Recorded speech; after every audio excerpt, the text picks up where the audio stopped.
All right, guys, Justin Brock here with Medicare Gurus, and today we have the distinct pleasure of interviewing the world's greatest insurance salesman, Andy Dastur with North American Insurance Services, North American Life Plans, and I am excited because he's been here for about 24 hours now, and we have been talking shop and developing partnerships in a lot of ways that a lot of you will hear about.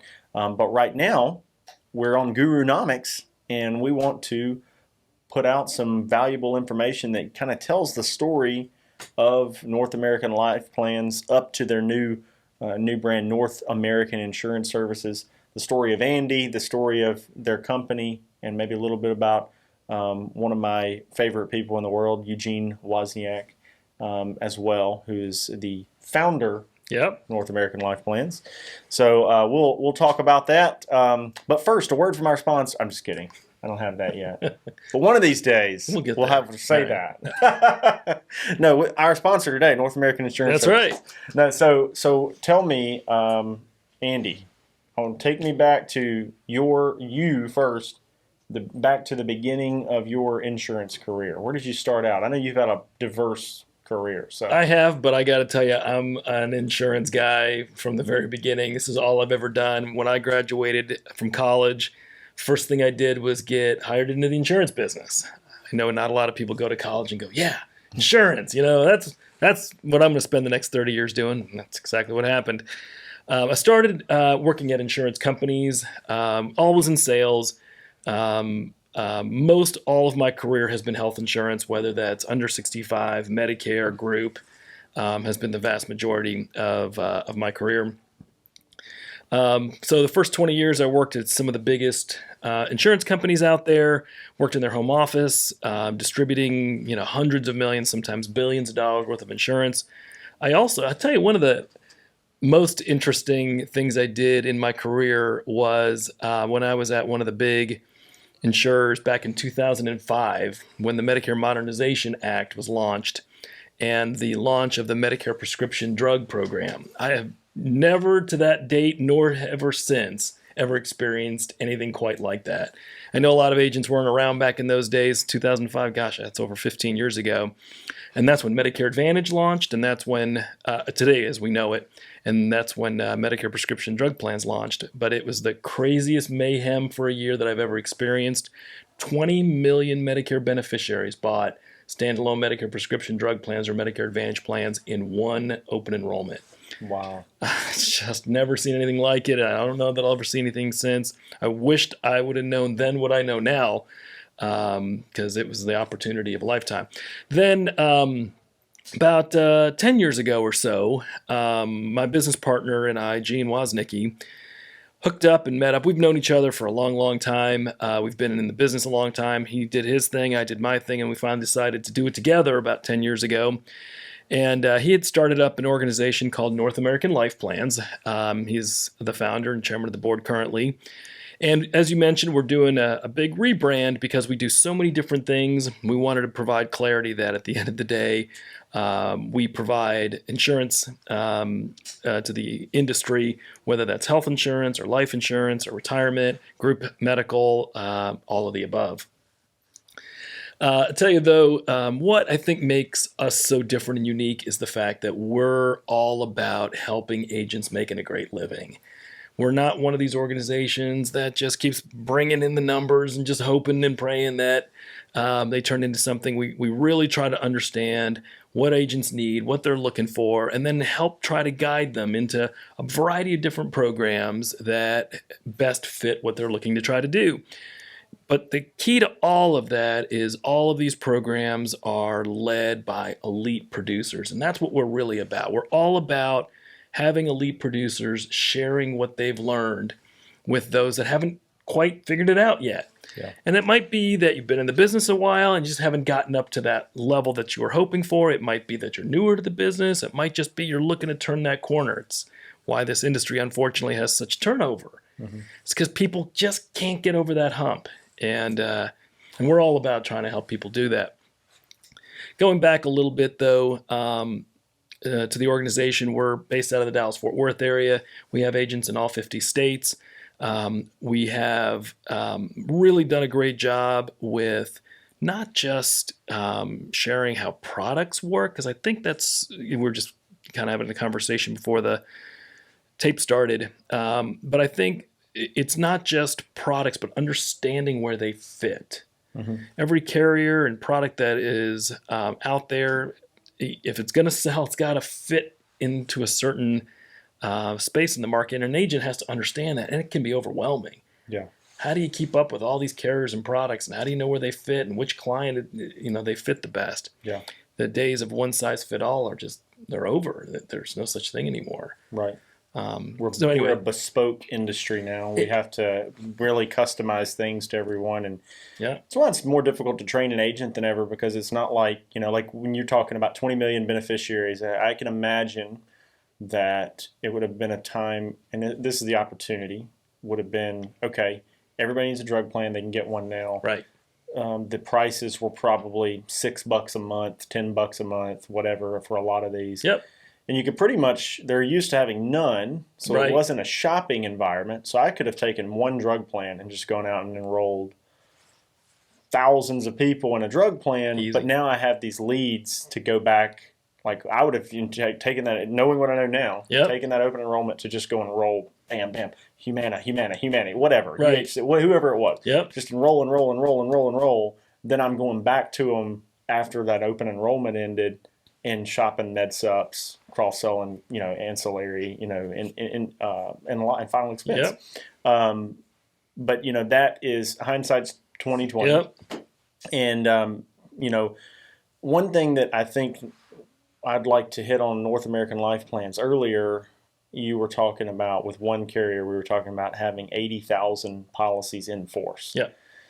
A lot of people boast about how many agents they have. I don't want to talk about how many agents NALP or NAIS helps. I want to talk about how many policies you have in force there. And I'd love to see if you knew, you had an estimated number. And the reason I say the policies in force is because it's easy to say we're, X FMO and we have 30,000 agents. And my rebuttal is always, okay, and 28,000 of them didn't write a policy in the last 12 months, right?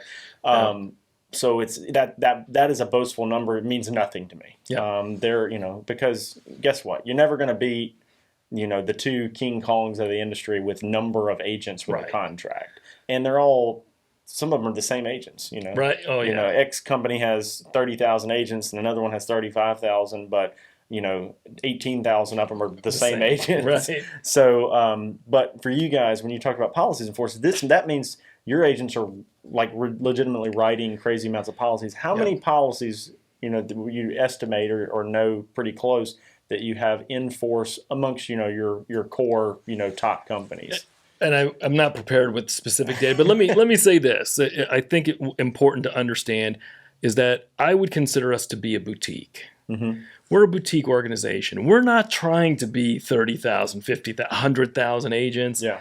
Because I don't know how you help 100,000 agents. I don't see how that's possible. You can't, right? Okay, so if you're working with an organization that has 100,000 agents and you want help, yeah, I don't know how you're going to get there. Good luck to you. Unless they have 35,000 employees, right?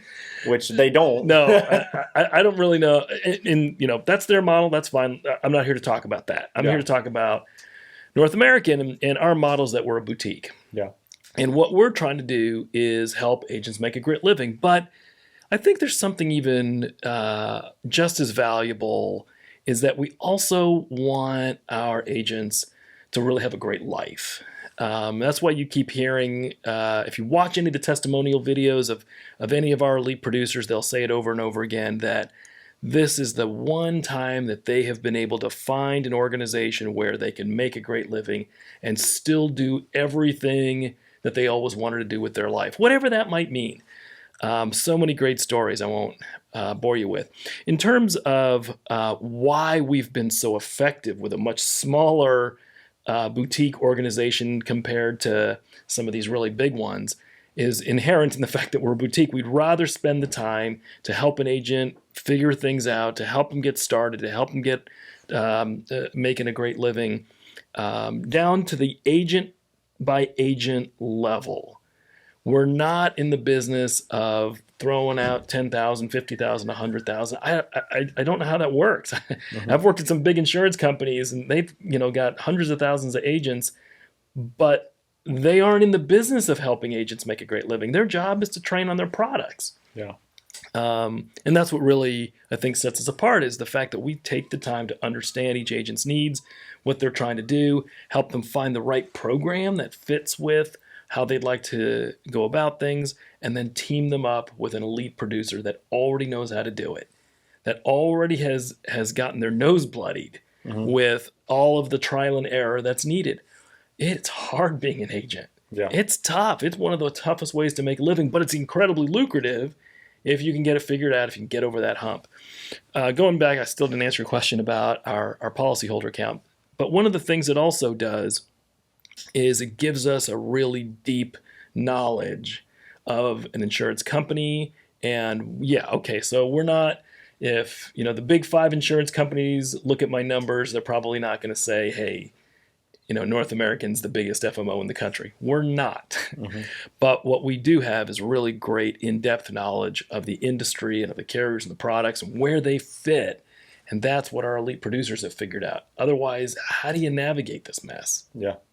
Yeah, and we we've dealt with large groups before, and they'll pander to MidSize groups, and MidSize groups aren't always groups of producers. They're groups of like miniature recruiters, and so I like the way your industry is more catered towards the individual high quality producer.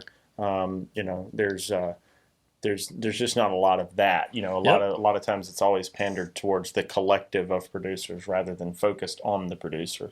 So that's part of why we partner together on things, because even us, that's not been my thing, is going out after individual agents. And the reason I don't do that, we could easily go out and just like sending out contracts, and then some of them are going to get mad at us and release, and some of them will stick, and eventually some of them will float, and that's like a just volume business.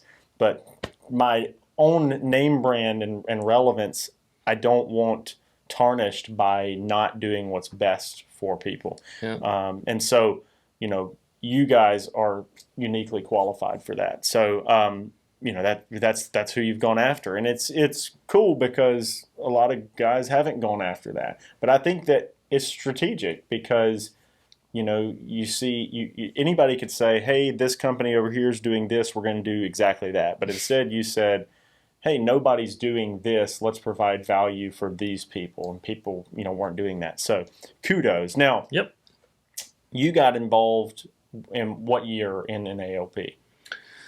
It's been going on almost 10 years now, maybe 9. Okay. So you got involved probably 2011, 2012. Yep. And Eugene had started in 2007. Yep. And at the time, it was a lot of life insurance, annuities, long-term care. Yeah. And that was really Gene's background, was more on that side of things. Yeah. Yeah. So when you got in, what was the desire from Eugene by partnering with you? Was it the shift into some of the health insurance side, or was it just having someone else? I know you had a lot of experience with carriers and product and sales and that sort of thing.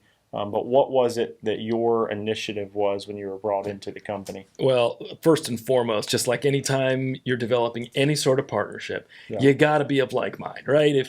If you're thinking this way and I'm thinking that way, it's never going to work. We're going to be constantly at odds. So the first thing that I knew it was going to work well is that we think the same way about the industry and think the same way about agents and how to help agents, what our strengths were, and everybody's got weaknesses too. Yeah. And the partnership has been fantastic. In terms of what was trying to accomplish. I mean, I think the organization back at that time was small, had a couple people, a couple agents, and was still trying to find its way, especially in an environment that had largely matured, which are things like life insurance and long-term care, which was a big part of the origin of the company.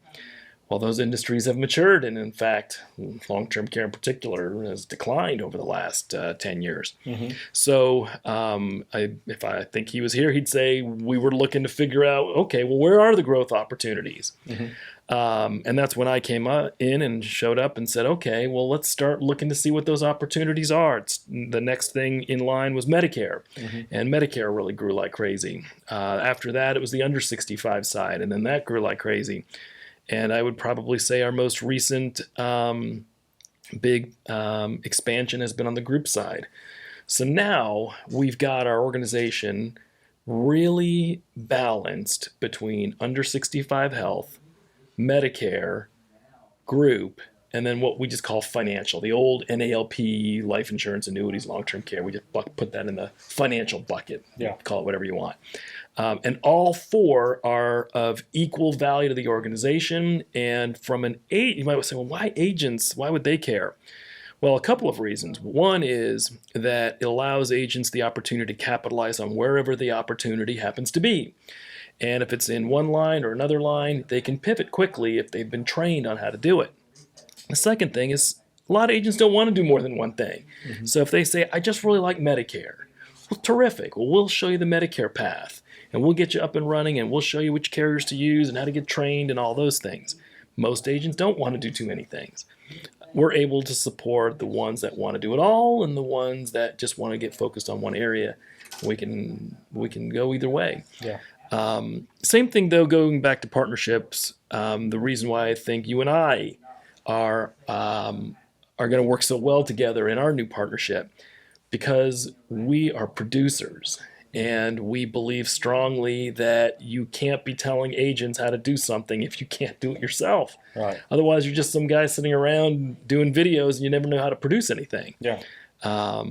That's, I think, why you and I have always had sort of seen things eye to eye. We believe strongly that only producers have the qualifications to really explain to other producers how to do it. Yeah. I love when a carrier comes to market with a product and they have not had any advice from an actual producer. Right. Like, it's one thing to go to an FMO and be like, oh, this is what we think is happening. But I will talk to, and I've talked to the CMOs and COOs of large FMOs before that will consult us when they're coming to product. Right. And I started to get to the point where, like, you need to pay us. You need to pay these agents because you're taking that information back to a carrier, crafting a deal. But when you have a group that has people who actually started out as producers, and for me, I'd say year before last, I was the top producer in my organization. Yep. Last year, I was a top producer, but not the top overall. I was the number Yep. one Medicare Advantage producer for the organization last year. This year, mine has gone down a lot, but because I'm focusing on so many other things and we've added more agents, but I still want to produce. I still want to talk to some clients. I still want to do it because I don't want to ever leave that understanding of the client-producer relationship because it's the rubber meeting the road. And I'm the same exact way. 6-7 years ago, I was in the top 5 of producers in our organization. And this last year, not so much. However, as any agent in an organization knows, I still put in business. I still show up on the production report. I still work with clients. I still try to stay in the game for exactly the same reason. As soon as you get disconnected from the consumer, you start to lose your understanding of what the consumer wants, and it changes so much. You can't say 20 years ago I produced, so that's why I'm qualified. And there's nothing like, I'll call it the high of the sale. Absolutely. The individual sale, when somebody agrees to buy something from you, it's like fishing or hunting, but I don't like hunting. I'm okay with a little bit of fishing. I like brim fishing because I'm popping them in and out. But I don't know. I would say it's funny. I'm not patient enough to do that, but I'm patient enough to sell because the sale for me is so rewarding. And so, there's a definitive line where you got success. Yeah. And that's the great thing about sales. And I know you're going to make fun of me, but the other thing is I just love the opportunity to help so many people. I mean, we're not selling, a bunch Snake of crap. oil. Yeah, No, a bunch of yeah. crap. We're selling We're not solutions Matilda's to dad problems. super gluing a bumper on an old car and selling it to the Trunchbull. Like it's great. Yeah, exactly. I don't know if you remember that scene, but Danny DeVito was Matilda's dad in Matilda, and he was a used car salesman, and he would it's a great scene, but he would take the bumpers falling off this old car, and he gets a thing of super glue, he says, and he super glues the bumper back on. Then they sell it, and the car breaks down, the thing falls off, and she kicks it. But he's selling crap, and that's the kind of salesman persona that's put out there. So I have a video on YouTube called "Sales is Not a Dirty Word," because I'm trying to reinvent the term sales. Sales is me, breaking down the trust barrier to convince you that a product that I believe is best for your situation, I can make you believe that as well. That's what sales is. It's convincing someone. Now, sales can be used to dupe someone. Absolutely. But that's not what it was created to do. Sales was my ability to get you to trust me, but to actually be trustworthy. And the magic happens in individual sales when you are trustworthy, because now I've convinced you that I'm trustworthy. We've had the sale happen. The product, you like the product after the fact, so you continue to trust me. Now you're telling your friends about it. Absolutely. And everybody in the individual sales world is chasing a referral-based business. Right. Now I think I'm a big guy like brand, advertise, because I believe that we need to be chasing referrals, but then pouring gasoline on it too and building like an actual brand. You bet. But a referral is still so good. And you don't get a referral duping someone. You get a referral convincing them to trust you, and then making them for years to come be glad that they did trust you. And so then you have to have confidence in exactly what it is that you are advising your client to do. So if you build that trust, but you don't have the right solution, well, now all of a sudden those are disconnected. One of the things that we do have a great history of is helping agents that, I'll just say it, are trapped in certain limited opportunity environments where maybe they've only got one product to sell, or maybe they work for an insurance company. They don't really believe that this is the best solution for their clients. And we've had so many of those come to us and say, help us figure out how to become independent agents. Yep. We want to be able to be multi-carrier, multi-product, be able to explore opportunities without somebody else telling us, nope, this is the only opportunity that you can pursue. We've helped so many agents be able to break out of those controlled environments where they're just not getting what they need. Yeah, so the captive, and there's different concepts, but the individual carrier captive, where they can't sell another company. I don't even understand why those continue to exist. The one thing they do well is they bring quality people sometimes in the industry. Sometimes they bring not so quality people in, but normally the quality people over time figure out, hey, I have to make a break, and the break can always be painful. Yeah. But the grass really is greener on the other side. You will never find somebody who will go back. No. You ask somebody that went from captive to broker, how many people you find that go broker to captive? Yeah, it just doesn't happen. Yeah. And so it's all the number one reason is being able to provide a solution to a client regardless of the carrier. Yeah. I mean, I love carriers, and we have carrier partners that I'm absolutely, we love all of them. Yep. Every 1099 that our agency gets, and that any agent that we work with gets, comes from a carrier. That is where the money is coming from. Absolutely. So I want to keep them happy, and we're not going to go and bash in any carrier.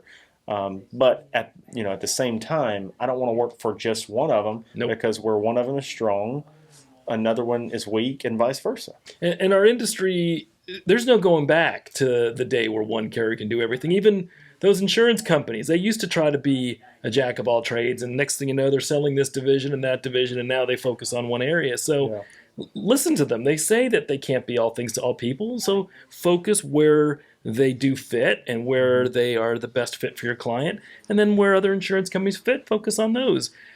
Now, one of the mistakes that you probably know these agents too, it's like they'll call up every time another carrier shows up. I need this carrier, I need that carrier. Well, what do you need it for? Well, somebody told me I need it. You don't need 100 different insurance companies if you're an agent. You're just wasting a lot of time. Yeah. And there's just no way you can learn them all. I got something. So I had this the other day. Somebody told me, hey, this other FMO, really wants to support us. I'm like, what do you mean? What do you need? What do you need? Yeah. And they're like, well, it's just that they're always, sending us emails and calling us and letting us know that, TNT Insurance and, Billy Bob Insurance Group has this new product. And you're just not telling us about these products. And I'm like, buddy, we have an agency with 15 producing agents. And if we're not selling it, short of like a very hyper-specific, local carrier in some area that I'm not in, this particular guy was in the same area as us. I'm like, if we're not selling it, we're not going to recommend selling it. The reason that so many of these people want you to know about this company or that company or that company is because they're trying to recruit you in with that one, build a relationship, and then get you to move some of their other contracts. Yeah. And look, I'm not mad at them for it. It's certainly a strategy. Yeah, right. And obviously, a lot of them, that's their go-to. Yeah, but are they supporting you or are they recruiting you? Yeah. They're trying to recruit you with this value add. Only the value add is something that they're having to convince you that you need, that I fully believe you probably don't need. Now, I'll say this. If any agent's working with me, and I agree with you, if they think that they need a carrier, then by all means, bring it to us, bring it to Andy if you're working with him, bring it to whoever you're working with, and at least have a conversation. Do you need it? And if you need it bad enough, and there's a true need, I imagine Andy would do the same. Sure. They're either going to pick it up or they're going to have some sort of partner that because there's sometimes there'll be like a Wisconsin Medicare Advantage company or something. Sure. I'm not going to necessarily pick it up. I might just tell you might have to go direct to get that one or something. And I guess maybe one of the things that I look at this industry a little differently is rather than just keep showing up with some new carrier. And I recognize there are FMOs out there that's all they'll do. Every 6 months, they're just cranking through some new carrier just to try to recruit. Yeah. We really spend more of our time trying to find opportunities for agents. Mm-hmm. And yes, a carrier and the product is one element of it. And you can't, as you mentioned, it's a critical element. You can't go without it. Yeah. But there has to be an agent opportunity. There has to be a market opportunity. There has to be some kind of marketing opportunity. You got to have more than just some new carrier that is coming in to recruit. So whenever agents hear about a carrier or a product from North American, it is always alongside, well, here's what the opportunity is. Because if we can't clearly communicate what the opportunity is for that carrier, why do you need to add it? Like, if it's not adding to your business, well, then it's not really doing anything. Okay, you got XYZ carrier, and you used to give that same business to ABC. So instead of giving it to ABC, you give it to XYZ. It doesn't do anything. It doesn't grow in your business. Not at all. It's all about providing agents with opportunities to grow their business, not just shifting it around. It doesn't do anybody any good. That's what I think makes us so different is we're not just looking to scatter contracts all over the place and hope you sign up and then hopefully some point someday you just fall on a case. We're trying to share what the opportunities are, keep everybody up to date with how they work. And then, as we need carriers, well, then we bring them in. We don't let the carriers drive our business and drive our agent force. We're driving the boat, and we're, of course, bringing our carrier partners along with us. Yeah. But you can't let them tell you how to run your business. You can't have them say, this is how you can become successful as an agent. Yeah. That's not what they do. They manufacture insurance. Right. We'll show you how to become successful as an agent. Yeah. Well, rising tide raises all ships, but you don't want to get caught in somebody else's riptide. That's right. That's right. So, but you've been waiting to say that for the last 5 minutes. I just like that's my winning statement right there. That is. Put that on a T-shirt, Sid. I like it. But no, man. Well, it's great to have you in the office. Love to get you on here. And we're looking at, we were just talking before, probably getting together and talking shops. As like Andy said, collectively we've probably forgotten more than a lot of people know about the industry. And I know that there's a thirst for knowledge. And as always, that's what we're trying to provide on Gurunomics, whether you're watching this on YouTube or on the podcast platform. But we want to continue to provide information. And if you guys are, looking to reach out to Andy's group, they're rebranding as North American Insurance Services, so na-insurance.com besides na-insurance.com. So, any way you want to reach out to us, you want to give us a call, you can certainly do that, 888-362-1214. You can go to our website, which is North American Health Plans or North American Life Plans, takeyourchoice.com. And then starting July 1st, they can go to na-insurance.com. na-insurance.com. Doesn't stand for not available. No, it stands doesn't. for North America. North America. So, I'm going to have to get that out of your head, man. So starting, right away, anybody that wants to reach out to him, that's the way to do it. And thank you, Andy, for being on the show, man. It's great seeing you. All right, guys. Have a great one.